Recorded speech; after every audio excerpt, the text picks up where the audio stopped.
halos maubos ang pamilya ng isang sundalo sa pananalasa ng Bagyong Pablo sa Compostela Valley.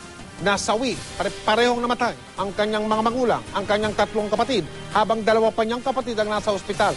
Nakadestino ang sundalo sa ibang lugar, kaya nang dumating ang dilubyo, dumating na rin siya roon, gano'n na lang ang kanyang paghihinagpis. Nakatutok si Jace Sabale.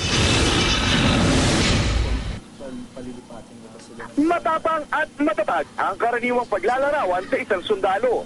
Pero iba ang sitwasyon ngayon ni Private First Class Early Ablando. Napauwi siya sa New Bataan kasunod ng masamang balita. Sa kasagsagan ng pananalasa ni Bagyong Pablo, nasawi ang 15 niyang kamag-anak kasama ang kanyang 3 kapatid at mga magulang. Sa lugar na ito, nakatayo dati ang bagong gawang bahay nila. Pero matapos daanan ni Pablo, hindi na ito matitirhan pa.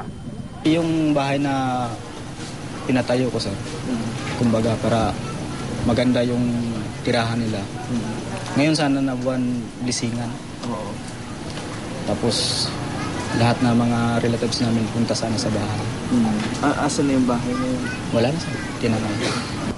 Nakadestino si Ablando sa South Cotabato nang tumama ang bagyo at anurin ang kanilang mga bahay.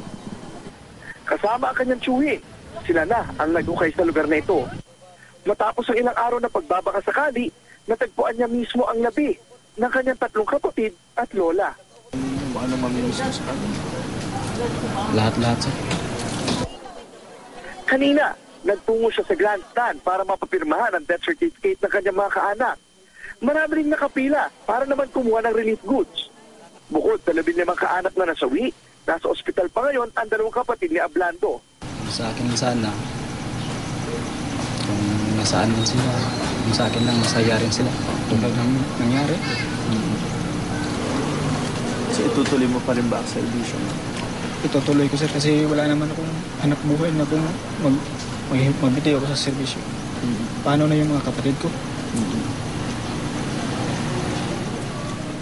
Mula sa Compostela Valley, Jay Sabale, nakatuto, 24 oras.